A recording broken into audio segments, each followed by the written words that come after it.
չունի իր սկիզբը, իր հերման կետը, իր ապկետը։ Հենց այդ գաղափարի շուրջ Ամերիաբանկը մեկ հարկի տակ էր համախմբել «Իմ Հայաստան, իմ ապագա» ուսանողական մրցույթի հաղթողներին, նրանց համար կազմակերպելով ոգեշնչող հանդիպում փորձի փոխանակման, նոր կապերի և ապագայի մասին զրույցների համար։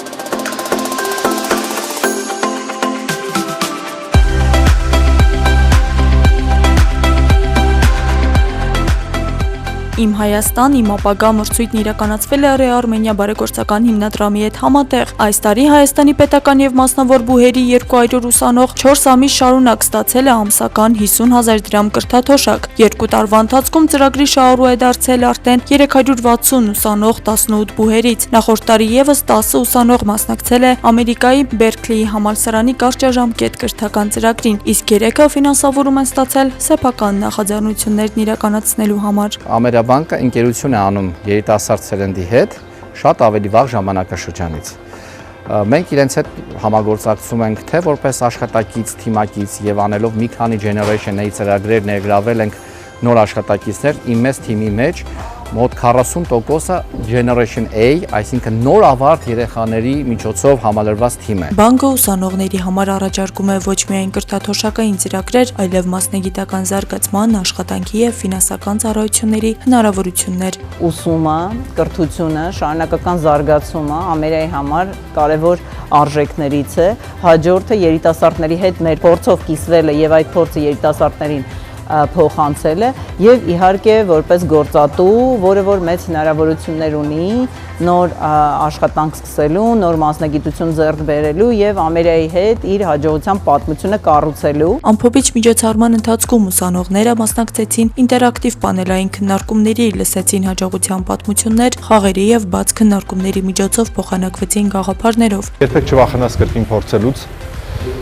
առաջին անհաջողության դեպքում չթույլ չտաս, որ ուղեղդ հենց այդ անհաջողության վրա կառուցի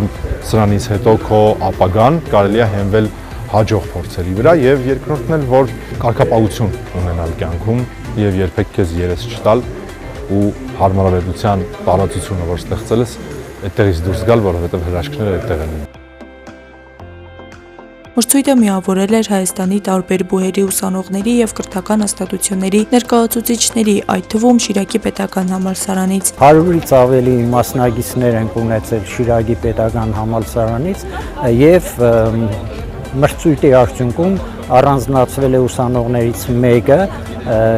որի համար ես շնորհակալություն եմ հայտնում Ամերիաբանկին։ Հաղթող ուսանողները վստահեցնում են, կրթաթոշակից բացի ծրագրից ստացել են նաև կարևոր կապեր եւ մոտիվացիա։ Կարծես լինի ուսանողական team building, networking-ի տեսանկյունից բավականին զարգացնում է ուսանողի մոտիվացիան։ Ուսանողների համար Ամերիաբանկն առաջարկում է Visa Student Card 4 տարի անվճար սպասարկմամբ, քարտային մնացորդի նկատմամբ տարեկան 3% եկամտաբերություն, կրթական եւ ժամանցային զեղչեր, ինչպես նաեւ մինչեւ 2 միլիոն դրամ ուսանողական վարկ կրթության ֆինանսավորման համար։ Աստղիկ Խաչատրյան այսօր։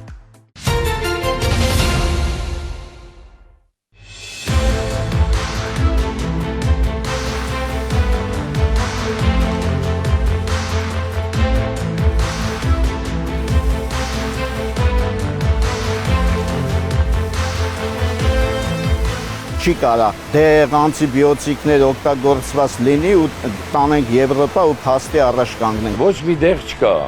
Դեղ մենակ ես եմ խմում, բիո կերեր եմ ստանում, թանկ կերեր։ Կերը բնական, միջավայրը մաքուր ու էսթետիկ, ձուկը բարձրաճաշակ չեն կատակում ձկնարտադրությամբ զբաղվող հայկական ընկերությունների ղեկավարները։ Ծանոթ են եվրոպական ստանդարտներին, պահանջներին չեն զիջում, ավելին։ Պահանջներից մի բան էլ ավել է։ Երգել ենք երկու իրանց համար, երաժշտություն էլ ենք միասին։ Ես անձամբ այցելել եմ նաև տնտեսվարողներին, տարբեր մարզերում հանդիպել եմ, տեսել եմ իրենց տնտեսությունները եւ իրականում այո, Հայաստանում կան այդպիսի ձկնամթերք արտադրողներ,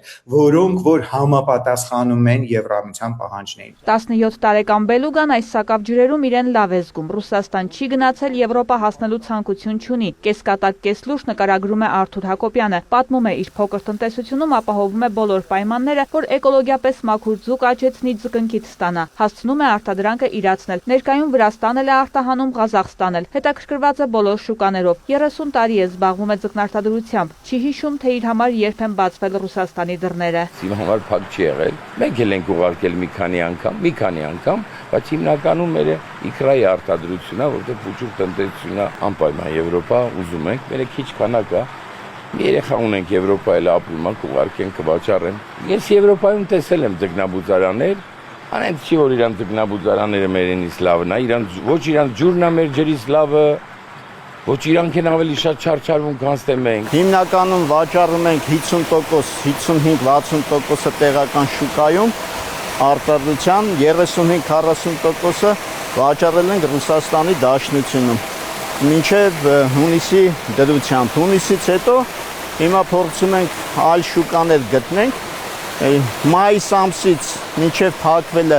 մենք արդեն Վրաստան արտահանումներ ունենք, շատ փոքր ծավալներով, բայց հունիսին էլ արդեն շարունակական բնույթ կրեց։ Ինտերակտիվ ընկերության արտադրական ծավալները հասնում են 1100 տոննայի։ Շուկայում լայն ներկայացվածություն ունեն, բայց զգալի մասն էլ Ռուսաստան էր գնում։ Նման ծավալների դեպքում չեն պատրաստվում ձեռքերը ծալած նստել։ Անհրաժեշտ բոլոր քայլերն արել են։ Շուկայի ուսումնասիրություններից մինչև Եվրոպայում էքսպոների մասնակցություն, առևտրի վերահսկման եւ փորձագիտական համակարգում գրանցման հայտի ներկայացում։ Մասնակցել ենք ապրիլ ամսին Բարսելոնում միջազգային մեծ էքսպոին,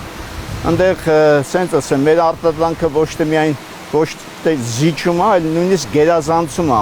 եվրոպական արտադրանքներին, ու եթե թույլտվությունը լինի, անձամբ մեր ընկերությունը արդեն մի քանի լավ կազմակերպությունների հետ նախնական համաձայնություն ենք ձեռք բերել, մենք վստահաբար Սև Խավիարի մասով արտահանումը միանգամից մենք իրականացնելու ենք։ Հայկական ձկնարտադրող 5 ընկերություններից մեկն է, որ Եվրամիություն արտահանման հնարավորության մասին լսելուն պես ԵՄ առևտրի վերահսկման եւ փորձագիտական կամ TRESIS համակարգում գրանցվելու հայտ է ներկայացրել։ Սա եվրոպական շուկա մուտք գործելու կարևորագույն քայլերից է, իսկ այն իր դռները Հայաստանի առջև բացել է 2025-ի մարտից, երբ ուժի մեջ մտավ Եվրամիություն ձուկ եւ ձկնամթերք արտահանելու թույլտվությունը։ Թվում էր արդեն իսկ այս ժամանակահատվածում պետք է որ Հայաստանից ձկնամթերքի արտահանում տեղի ունեցած լիներ, սակայն պարզվում է կան ընթացակարգեր, առանց որոնց հնարավոր չէ դուրս գալ Եվրոպա։ Հայաստանն այդ ճանապարհն անցնում է քայլ առ քայլ, բայց վստահ, արդյոք չի հապաղում։ Այդ հարցը անընդհատ լսում ենք, որ 1 տարի առաջ թույլտվությունը կա, մինչև օրս արտահանում չի իրականացվում։ Հայաստանում մեր իրավական ամբողջ համակարգը շատ ավելի բարդ է, լիազորող նորմը պետք է այնքան ընդարձակ լինի, օրինակ էկոնոմիկայի նախարարության տրված լինի, որպեսզի էկոնոմիկայի նախարարությամբ ավելի հեշտորեն մոտենա կառավարության որոշումներ առաջարկի, կամ եթե անհրաժեշտ է, կամ հենց բուն, եթե մենք խոսում ենք տվյալ պարագայում, ՍԱՏՄ-ի ներքին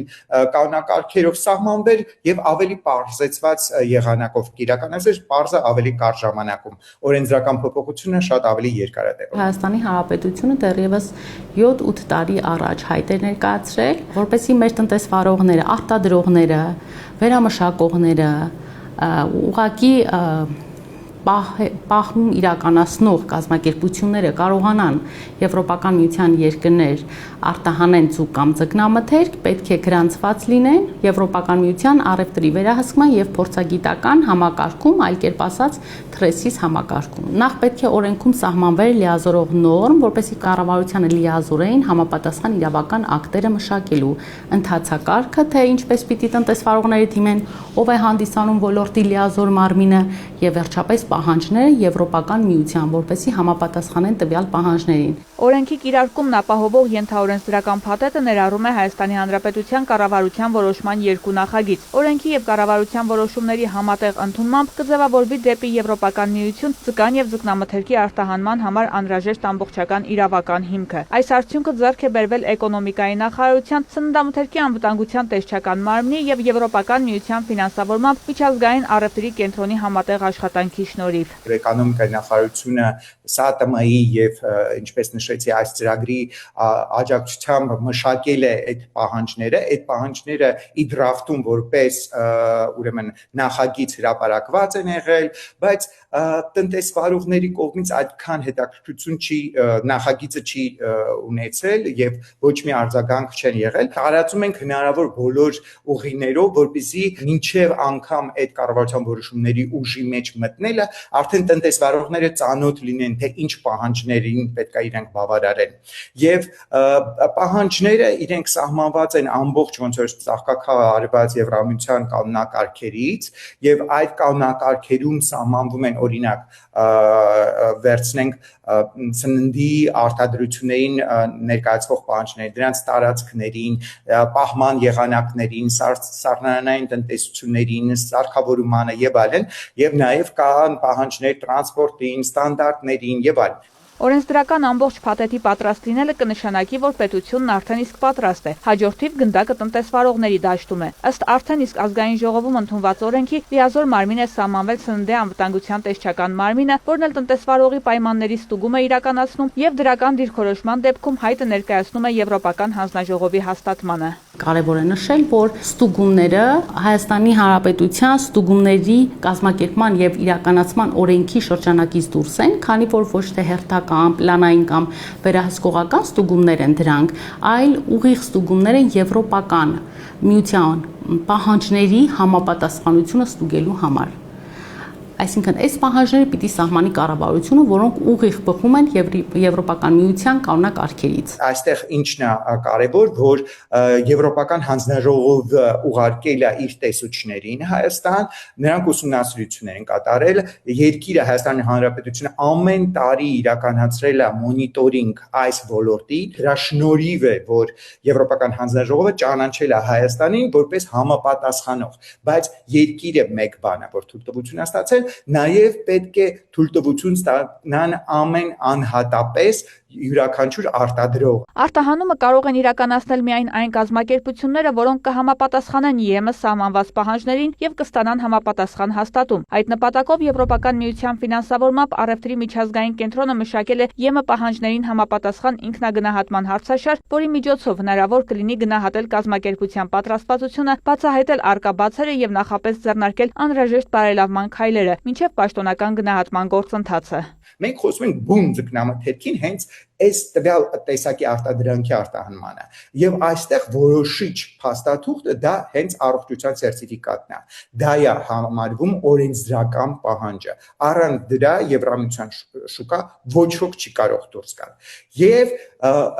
նորից ասում եմ, որ տնտեսվարողները եթե գտնում են գործընկեր ապա իրենց միայն պետքա այդ առողջության սերտիֆիկատը ստացան, իրենց գործընկերը արդեն կզբաղվի մյուս մնացած հարցերով։ Բայց եթե ուզում է տնտեսվարողը իրեն անվամբ շուկա դուրս գալ, դա երկար ճանապարհ է, դա 1 օր չի, 10 օր չի, 1 տարի չի, դա բավականին ճանապարհ պետք է անցնի։ Տեսեք, ինչն են հաշվի առնում մնացորդային նյութերի քանակություն ձկնամթերքում, անտիբիոտիկների քանակ, քիմիական նյութեր, պեստիցիդներ, անասնաբուժական դեղամիջոցներ, այսինքն գերազանցել են թույլատրելի սահմանները, թե ոչ։ Եթե չեն գերազանցել, ուրեմն համապատասխանում են տվյալ չափանիշներին։ Իհարկե, որակի չափանիշների մասով եւս կա պահանջներ, հաստ համակարգ ներդրված լինի ISO 22000, մեր տնտեսվարողների մեծ մասը ունեն այդ որակի ստանդարտները ներդրված համակարգերը։ Այսինքն թռեսիս համակարգում, եթե մենք գրանցվենք, դրանից հետո խասը համակարգն է, որը որ մի քիչ երկար ժամանակահատված է, հիմա մեր ընկերությունը դա ունի արած։ Հիմա մնաց այդ թռեսիսից հետո տեսնենք էլ ինչ ինստանցիաներ պետք է անցնենք, բայց սենց ասեմ, անցնելու ենք, գնանք առաջ։ Այս պահին կառավարությունը ճիշտ է, հիմա փոխհատուցում է անում ու շոշափելի փոխհատուցում է,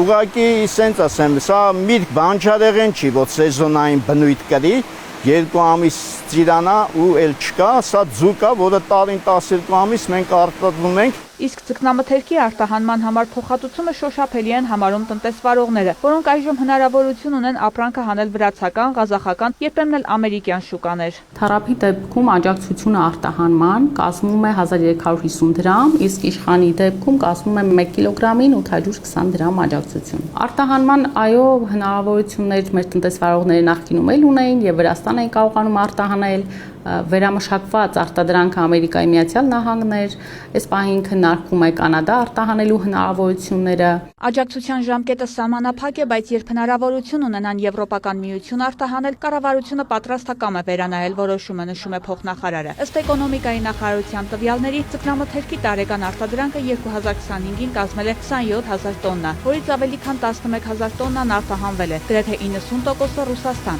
Իսկ 2026 թվականի առաջին 4 ամսում արտահանումներ եղել են ինչպես Ռուսաստան, այնպես էլ Բելարուս, Վրաստան, Արաբական Միացյալ Էմիրություններ ու Միացյալ Նահանգներ։ Վստահություն ունեն, որ Եվրամիություն մուտք գործելու հայտ ներկայացրած ընկերությունների մեծ մասի ստուգումները դրական արդյունք կգրանցեն։ Վարդուհի Արզումանյան, Ռաֆիկ Սողոմոնյան, Արման Թովմասյան և Լիլիթ Հովհաննիսյան։ Ողջույն ձեզ։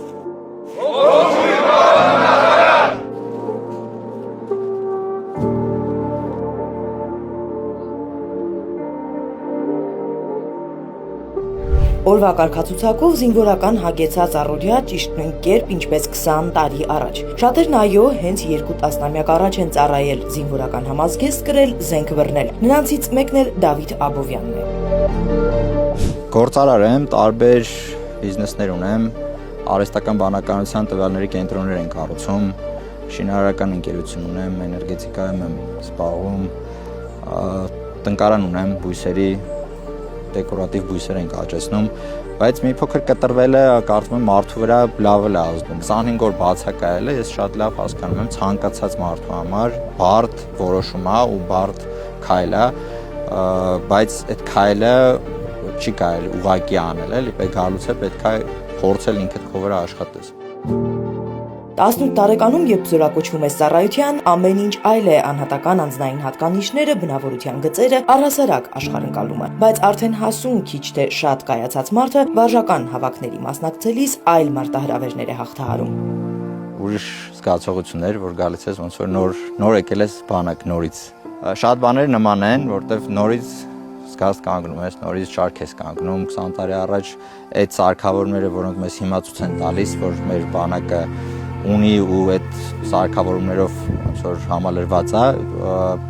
քաղաքացիական կյանքում չենք կարող տեսնել, ոչ է կարող ենք ձեռք տալ, ոչ է կարող ենք իրենցով սովորել կամ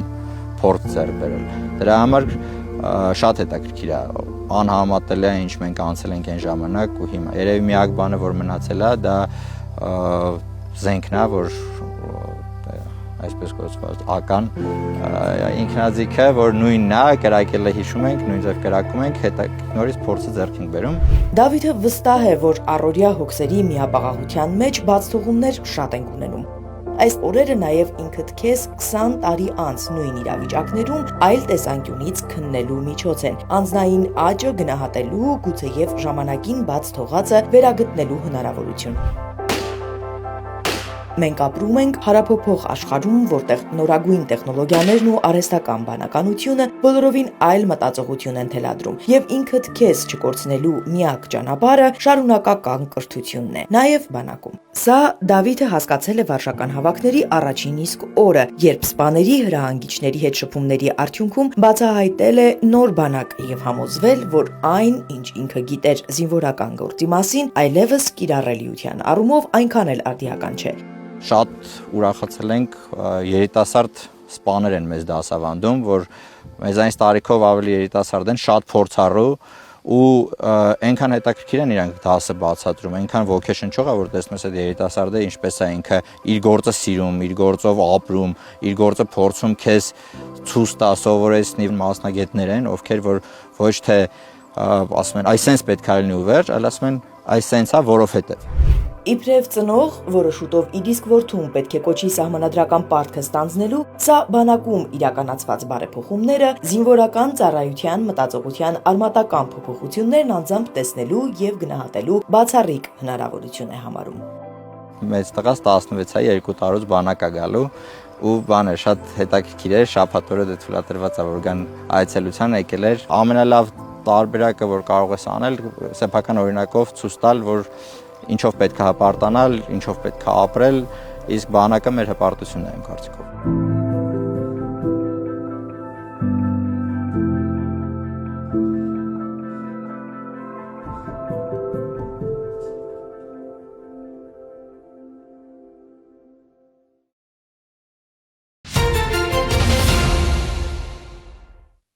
Եվրամիության դիվանագիտության ղեկավար Կայա Կալասը հայտարարել է, որ ԵՄ արտաքին գործերի նախարարները Բրյուսելում կայանալիք հանդիպման ժամանակ կհամաձայնեցնեն Հայաստանի համար Եվրամիության նոր գործընկերային առաքելություն ստեղծելու հարցը։ Նրա խոսքով առաքելությունը կկենտրոնանա հիբրիդային սպառնալիքների, արտաքին տեղեկատվական մանիպուլյացիաների ու միջամտության դեմ պայքարի վրա, որոնց ըստ ԵՄ-ի բախվում է Հայաստանը։ Նախարարները կքննարկեն նաև Ուկրաինայում ստեղծված իրավիճակը, Սև ծովում ԵՄ ռազմավարությունը, Մերձավոր Արևելքում ստեղծված իրավիճակը եւ Արևմտյան Բալկանների ու Սուդանի հետ կապված հարցերը։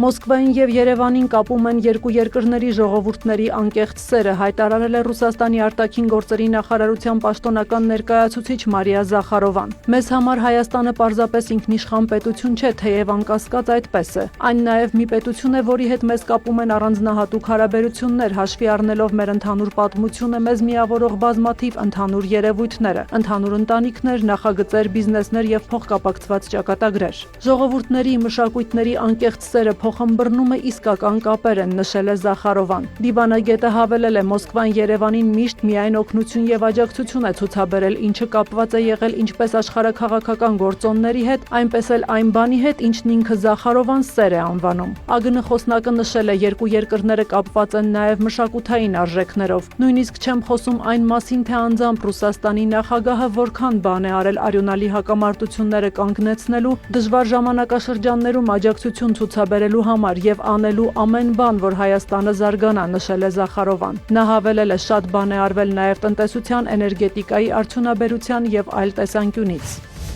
Ադրբեջանի նախագահ Իլհամ Ալիևը կոչ է արել չեղարկել ԱՄՆ կոնգրեսի ազատությանն աջակցության ակտի 907-րդ լրացումը, որով կառավարությանն արգելվում է ուղղակի օգնություն տրամադրել Ադրբեջանին։ Ալիևի խոսքով այդ լրացումն արդեն լիովին հնացել է եւ պետք է ամբողջությամբ չեղարկվի, քանի որ Հայաստանն ու Ադրբեջանը Սպիտակ տանը նախագահ Թրամփի մասնակցությամբ նախաստորագրել են խաղաղության համաձայնագիրը։ Ադրբեջանի տարածքով տարբեր երկրներից բեռներ են առաքվում Հայաստան, բացի այդ Բաքուն սկսել է նավթամթերք մատակարարել Հայաստան։ Նա նշել է, որ ԱՄՆ-ի եւ Ադրբեջանի միջև ռազմավարական հարաբերություններ են հաստատվել։ Ալիևը նաեւ քննադատել է Եվրոպայի խորհրդի խորհրդարանական վեհաժողովը, նշելով, որ նրանք անհիմն քայլեր են ձեռնարկում Ադրբեջանի դեմ, եւ եթե երկիրը դուրս գա Եվրոպայի խորհրդից, ապա ոչինչ չի փոխվի։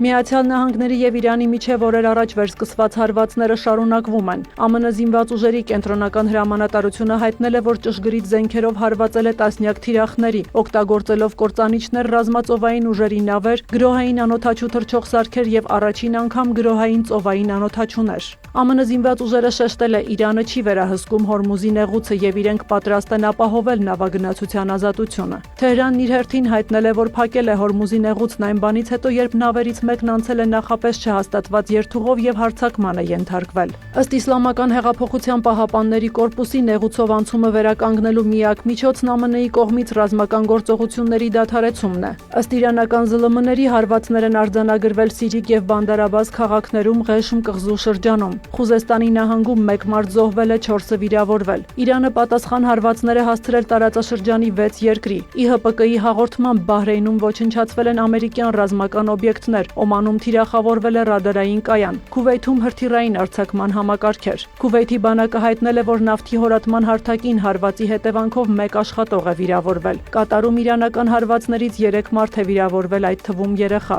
Ըստ ԻՀՊԿ-ի Հորդանանում հարվածների են ենթարկվել զինամթերքի եւ վառելիքի պահեստներ։ Հրթիռներ են արձակվել նաև Արաբական Միացյալ Էմիրությունների ուղղությամբ։ Նոր հարվածների ֆոնին նավթի գինը բարձրացել է 4%-ով։ Իր հերթին Իրանի խորհրդարանի խոսնակ Մոհամմադ Բաղեր Ղալիբաֆը X-ում գրառման մեջ վկայակոչել է ԱՄՆ-ի հետ ստորագրված փոխըմբռնման հուշագրի 5-րդ կետը, ըստ որի Իսլամական Հանրապետությունը պետք է կազմակերպի Հորմուզի նեղուցով անվտանգ անցումը, որն անվճար կլինի 60 օր։ Միակողմանի գործարքների ժամանակաշրջանն ավարտվել է, պահեք ձեր խոսքը կամ վճարեք դրա գինը, հայտարարել է Ղալիբաֆը։ Իրանի արտգործնախարարությունն էլ խստորեն դատապարտել է վերջին 24 ժամում իրականացված ամերիկյան հարվածները, խոստանալով հաստատակամորեն պաշտպանել երկիրը ցանկացած ագրեսիայից։ Ըստ գերատեսչության այս հարվածները զրոյացրել են լարվածությունը թուլացնելու եւ տարածաշրջանում կայունություն հաստատելու վերջին ջանքերը։ Իրանի ԱԳՆ-ն շեշտել է, Միացյալ Նահանգները միջամտել է Հորմուզի նեղուցով անցման կազմակերպմանը, խաթարելով միջազգային առևտրային նավագնացությունը։ Ռուսաստանը հայտնել է գիշերն ուկրաինական ավելի քան 340 անօդաչու թռչող սարք խոցելու մասին։ Մոսկվայի մարզի երկնքում խոցվել է 81 ԱԹՍ, 3 մարդ է զոհվել, կան վիրավորներ։ Եվս 1 զոհ եւ 2 վիրավոր կա Բելգորոդի մարզում։ Ռուսական ուժերն էլ Ուկրաինայի ուղղությամբ արձակել են 3 կառավարվող ավիացիոն հրթիռ եւ 134 ԱԹՍ։ Խերսոնում 2 մարդ է զոհվել, Օդեսայում կա 2 վիրավոր։ Ուկրաինայի նախագահ Վոլոդիմիր Զելենսկին հայտնել է, որ ռուսական ուժերը թիրախավորել են քաղաքացիական օբյեկտ։ Նա շեշտել է, որ երկրին անհրաժեշտ է ավելի շատ օդային պաշտպանություն, քանի որ Ռուսաստանը հրաժարվում է դադարեցնել պատերազմը։ Զելենսկին նաև ընդգծել է Ռուսաստանի վրա պատժամիջոցների ճնշումն ավելացնելու անհրաժեշտությունը։ Բանգկոկի ակումբներից մեկում գիշերը խոշոր հրդեհ է բռնկվել, որի հետևանքով զոհվել է առնվազն 27 մարդ, ավելի քան 60 մարդ վիրավորվել է։ Ըստ նախնական տվյալների հրդեհի պատճառ է դարձել կարճ միացումը։ Թայլանդի վարչապետն այցելել է դեպքի վայր։ Տեղի լրատվամիջոցները հաղորդում են, որ ակումբում վթարային ելք չի եղել։ Սյուզաննա Չրաղյան։ Գագարինցի երիտասարդների գաղափարը Սևան համայնքի Գագարին բնակավայրը մարզական կյանքի կազմակերպման, առողջ ապրելակերպի մասսայականացման կենտրոնի վերածելու առումով դրական արդյունքներ է գրանցում։ Արդեն 3-րդ տարին է, ինչ Գագարինում երիտասարդների նախաձեռնությամբ եւ Սևան համայնքի ղեկավար Սարգիս Մուրադյանի աջակցությամբ Գագարինի մինի ֆուտբոլի մարզադաշտում անց է կացվում Գագարինի ֆուտբոլի առաջնություն։ Այս տարի այն կանցկացվի հուլիսի 10-ից 17-ը։ Այս տարի առաջնությունը կոչվում է նաև Սպարտակ Հակոբյանի անվան հուշամրցաշար։ Ամեն տարի անցկացնում են Գագարինի առաջնություն, այս տարվա առաջնությունը նվիրված կլինի Սպարտակ Հակոբյանի հիշատակին, որպես հուշամրցաշար կլինի, մասնակցել են 6 թիմ շրջանային մրցակարգով, հաղթողները պարգևատրվել են համապատասխան պատվոգրերով եւ նվերներով։ Սպարտակ Հակոբյանը նախկինում ֆուտբոլիստ է եղել, մեր Գագարինի թիմի կազմում մասնակցել է բազմաթիվ մրցաշարերի, բազմաթիվ մրցումներում ակտիվորեն մասնակցել է, գրավել են առաջին տեղեր Սևանի շրջանային մրցումներին, Սևան թերթի գավաթի առաջնություններին մասնակցել է,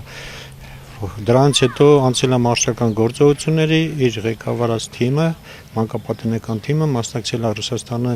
Դաշնության Դմիտրովգրադի քաղաքում Կաշվե գնդակ մրցաշարին եւ գրավել է պատվավոր առաջին տեղ։ Մեր համայնքի ղեկավարը մեր կողքին է, միշտ մշտապես աջակցում է մեր ծրագրերին եւ ցանկացած պարագայում պատրաստ է իր աջակցությունը ցույց տալ եւ ցույց է տվել, մինչեւ այսօր ցույց է տվել։ Գագարինի ֆուտբոլի առաջնությանն այս տարի մասնակցում են 6 թիմեր։ Հաղթող թիմը կպարգևատրվի գավաթով եւ մեդալներով։ Մասնակից մյուս թիմերը եւս կխրախուսվեն։ Գագարինում բացի ֆուտբոլից լայն տարածում ունի նաեւ սեղանի թենիս մարզաձևը։ Բացի ֆուտբոլից ու սեղանի թենիսից, որոնց առաջնություններն արդեն ավանդական են դարձել Գագարինում, գագարինցի երիտասարդները մտադիր են այլ սպորտաձևեր եւս զարգացնել Գագարինում։ Դրա համար Սևանի համայնքապետարանի հետ համագործակցության արդյունքում գագարինցի երիտասարդները նախաձեռնել են առաջիկայում վերանորոգել մարզադպրոցի համար նախատեսված տարածքը։ Սուրեն Բարսեղյան, Գնելո Վանեսյան։ Հայաստանի Հանրապետության Պետական եկամուտների կոմիտեի հետաքննության եւ օպերատիվ հետախուզության վարչությունում տեղեկություններ էին ստացվել, որ շինանյութի արտադրության ոլորտում գործունեություն իրականացնող որոշ տնտեսվարող սուբյեկտներ հնարավոր է աշխատում են հարկերից խուսափելու, իրացման շրջանառությունները թեր հայտարարագրելու եւ անապրանք գործարքների միջոցով հարկային պարտավորությունները նվազեցնելու սխեմայով։ Ստացված տեղեկությունները իրացնելու նպատակով հետաքննության եւ օպերատիվ հետախուզության վարչության աշխատակիցները մշակել, ձեռնարկել եւ իրականացրել են բազմափուլ օպերատիվ հետախուզական միջոցառումներ։ Ծածկագրված եղանակով իրականացվել է արտաքին դիտման օպերատիվ հետախուզական միջոցառումը, որի ընթացքում քարտեզագրվել են Արարատի մարզում ցեմենտ արտադրող գործարանից դուրս եկող բեռնատարների երթուղիները։ Նույնականացվել են հաշվառման համարանիշերը, մատակարարումների ուղղությունները։ Այնուհետև ստացված տվյալները համադրվել են ընկերության կողմից դուրս գրված հարկային հաշիվների եւ հարկային մարմնի տեղեկատվական բազաներում արկա տվյալների հետ։ Հենց այդ համադրման շնորհիվ բացահայտվել է իրավախախտումների իրական ծավալը։ Մասնավորապես արտաքին դիտման ընթացքում արձանագրվել է, որ նույն օրվա ընթացքում գործարանի տարածքից դուրս է եկել 101 բեռնատար մեքենա։ Դրանցից 35-ի իրականացած մատակարարումների մասով հարկային հաշիվներ դուրս գրված չեն եղել։ Եվ միայն մեկ օրվա ընթացքում առանց համապատասխան հաշվարկային փաստաթղթերի մատակարարվել է շուրջ 43.2 միլիոն դրամի ցեմենտ, ինչի հետևանքով պետական բյուջե պակաս է հաշվարկվել շուրջ 7.2 միլիոն դրամի ավելացված արժեքի հարկ։ Օպերատիվ հետախուզական միջոցառումները շարունակվել են ընկերության մատակարարման ամբողջ շղթայի ուսումնասիրությամբ։ Ձեռքբերված փաստական տվյալների վերլուծության եւ համադրման արդյունքում առաջացել են հիմնավոր կասկածներ նաեւ, որ շուրջ 1 միլիարդ դրամ արժեքով 2.6 միլիոն լիտր դիզելային վառելիքի ձեռքբերումները ձևակերպվել են հնարավոր անապրանք հարկային հաշիվներով։ Այնուհետև այդ փաստաթղթերն օգտագործվել են ավելացված արժեքի հարկի հաշվանցման եւ շահութահարկի հարկման բազայի նվազեցման նպատակով։ Նշված գործողությունների հետևանքով պետությանը պատճառվել է շուրջ 442 միլիոն դրամի վնաս։